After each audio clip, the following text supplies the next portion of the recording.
노후의 로망, 전원주택을 떠나는 이유 이 주제입니다. 오늘은 전원주택 생활이 어떻게 사람을 매료시켰는지, 또 막상 살아보면 왜 다시 도시로 돌아오게 되는지 깊이 이야기해 보려 합니다. 60, 70대가 되면 누구나 도시의 소음과 복잡함을 벗어나 전원 속으로 들어가고픈 로망이 생기잖아요. 하지만 현실은 다르다고들 합니다. 그래서 지금부터 전원 생활 장단점, 그리고 왜 결국 다시 도시로 돌아오는 경우가 많은지 하나하나 살펴보겠습니다. 먼저 전원주택을 떠나게 되는 가장 큰 이유가 뭘까요? 나는 도시에서 수십 년 살다가 60이 넘어 전원에 가서 집을 짓습니다. 마당도 예쁘게 꾸미고 정원도 널찍하게 만들어 텃밭에 채소도 심고 싶었죠. 그런데 막상 가보면 첫째 힘들고 둘째 외로워요. 거기에 셋째로 병원과 마트, 문화시설 접근이 불편하죠. 이게 포인트입니다. 첫 번째 이유, 관리가 너무 힘들다입니다. 아파트에서 살 때야 공용 부분 청소나 시설 관리는 관리비로 해결되지만 단독주택의 지붕, 바닥, 벽, 보일러, 정원 등은 전부 내 손이 가야 합니다. 연예인 김혜자 선생님도 노년에는 너무 넓은 집에 살면 먼지 쓸고 닦고 정원 관리하다 힘에 부친다고 하셨거든요. 처음엔 낭만이지만 실제로는 일이 끝이 없어요. 봄, 가을엔 낙엽, 여름엔 잡초, 겨울엔 폭설, 매일 뭔가를 치워야 합니다. 또 집이 크면 청소해야 할 공간도 어마어마하죠. 철학자 몽테뉴가 인생은 단순해야 자유가 커진다 했는데 전원주택이 단순한가 하면 오히려 복잡해지는 경우가 많습니다. 두 번째 이유, 외로움입니다. 도시에서는 지인들 만나려면 지하철이나 버스 타고 쉽게 만났는데 시골 전원주택은 이웃도 별로 없고 차로 몇십 분 가도 편의점 하나 찾기 힘든 곳이 꽤 있죠. 커피 한 잔 마시고 싶어도 나가려면 한참 운전해야 하고 심지어 저녁 되면 가로등이 없어 깜깜해집니다. 연예인 고두심 씨가 시골 촬영지에 오래 머무르다가 사람 소리 그립다고 한 인터뷰가 있어요. 철학자 장자는 고독을 즐기는 법을 이야기했지만 정말 고독력이 뛰어나야 외롭지 않게 지냅니다. 일반인은 도시의 불빛과 소음에 익숙해져서 완전한 정적을 견디기 어려워요.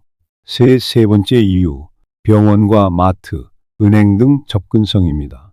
60대 넘으면 병원 갈 일이 많아지죠. 고혈압, 당뇨 각종 검사, 그리고 돌발 상황도 생길 수 있습니다. 그때 큰 병원까지 20분이면 갈 수 있으면 좋겠는데 실제 전원주택은 차로 1시간 이상 걸릴 때가 많아요. 연예인 이순재 선생님이 나이가 들수록 큰 병원 근처에 사는 게 마음 편하다고 하셨어요. 철학자 소크라테스가 병들기 전에 대비하라고 했는데 전원주택에서는 이 대비가 힘들어요.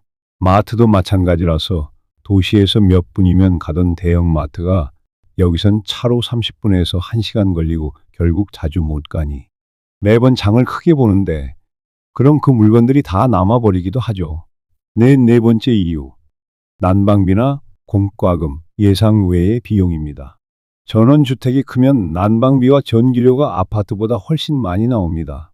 단열이 아무리 잘 돼도 외벽 면적이 넓고 지붕 손실이 커서 겨울에 기름 보일러 돌리면 난방비가 엄청나게 드는 경우가 있습니다.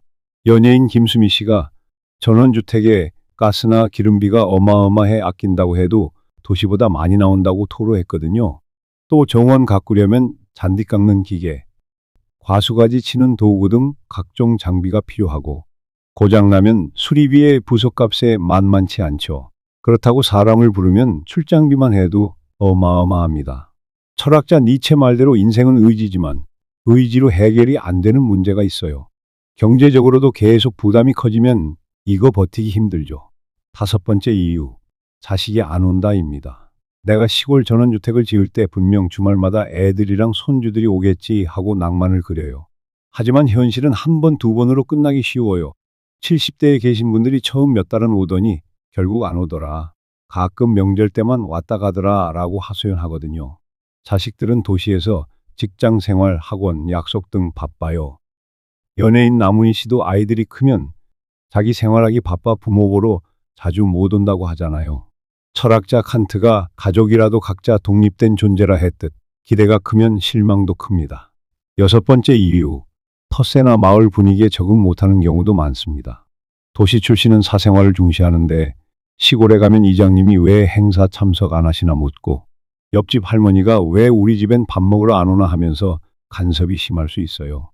처음엔 도와주려는 마음이지만 이게 익숙치 않으면 난 이런 간섭이 싫다 해서 갈등이 생깁니다.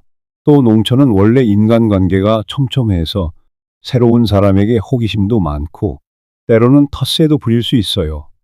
철학자 몽테뉴는 관계는 서로 배려가 있어야 가능이라 했지만 현실에선 그게 잘 안 됩니다. 관심이 과하면 피곤하고 무심하면 서운해하고 쉽게 이룰 수 없는 문제죠.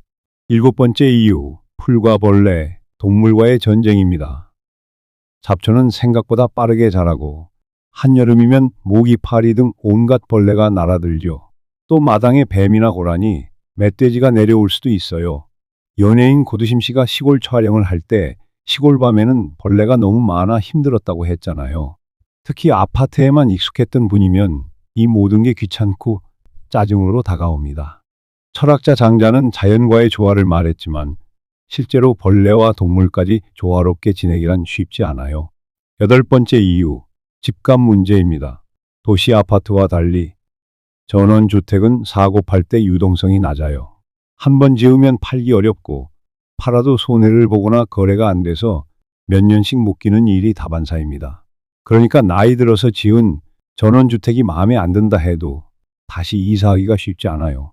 철학자 니체가 행동에는 책임이 따르는 법이라 했죠. 또 건축비를 들여 새로 지었는데 이게 나중에 제값 못 받고 헐값이 될 수도 있어요.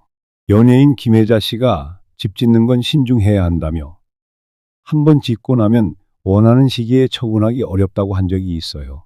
아홉 번째 이유, 막상 시골 전원에 살아보면 별 재미가 없다는 분들도 있습니다. 도시 생활은 주변에 공원, 백화점, 카페, 음식점, 공연장 등 즐길 거리가 많은데 시골은 공기는 맑고 조용하지만 심심하다는 거죠. 특히 혼자 있는 시간이나 부부끼리만 있는 시간이 길면 자칫 우울증이 찾아올 수도 있어요. 연예인 김수미 씨가 나이 들면 시끌벅적한 도시가 더 마음 편할 수도 있다고 했는데 그런 면이 있습니다. 철학자 소크라테스도 인간은 본질적으로 사회적 동물이라고 했잖아요. 열 번째 이유, 인프라 말고도 문화나 병원 이용 말고도 간단한 세탁소 이용, 머리 자르기, 은행 업무, 택배 수령 등 세세한 생활 편의가 도시보다 훨씬 떨어집니다. 생활의 사소한 부분이 전부 차나 발품으로 해결해야 하는 고생이 되는 거죠. 배우 이순재 씨도 가령 시골에 살면 요리 재료 떨어졌을 때 바로 사기 어렵잖아요. 대충 있는 재료로 버티다 보면 짜증날 때가 많다고 하셨어요. 철학자 몽테뉴 말대로 사소한 불편이 계속 쌓이면 삶의 질이 낮아질 수 있습니다. 그렇다고 전원주택 생활이 전부 나쁘냐 하면 그건 아니죠. 공기 좋고 맑은 하늘과 땅을 직접 느낄 수 있고 텃밭 작게 해서 채소 길러 먹으면 재미있죠. 또 소음 스트레스가 없으니 정신건강에는 확실히 이로울 수 있습니다.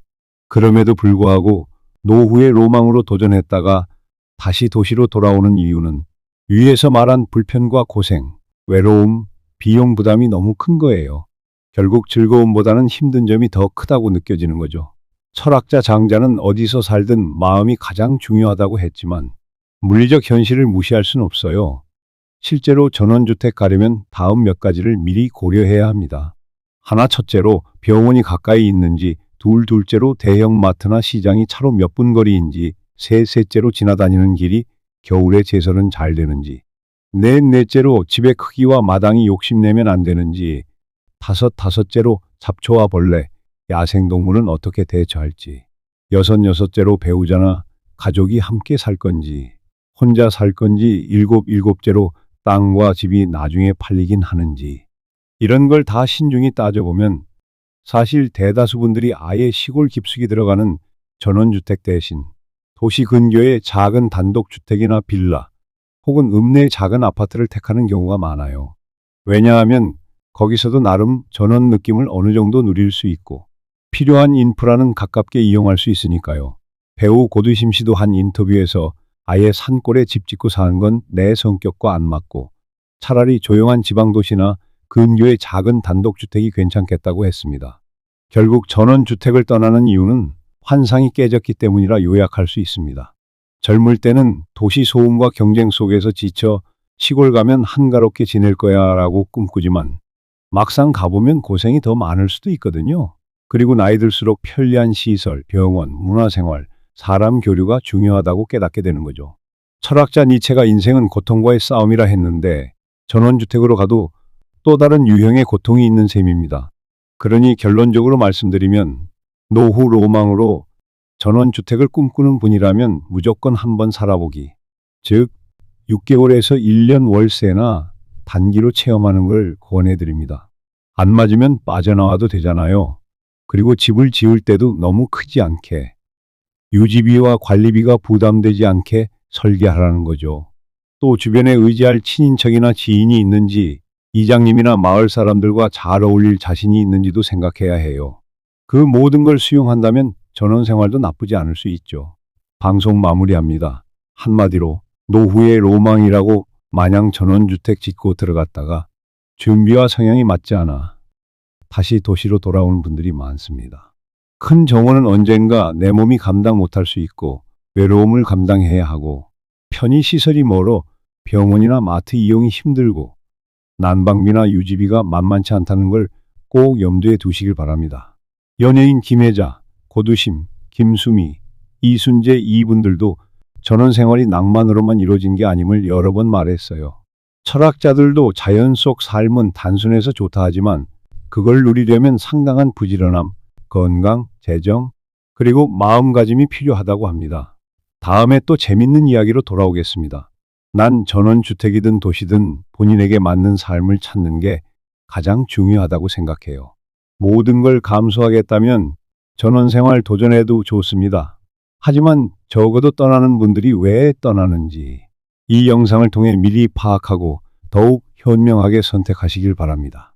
저는 건정맨이었고요. 늘 말씀드리지만 건강하시고 활기차게 지내세요.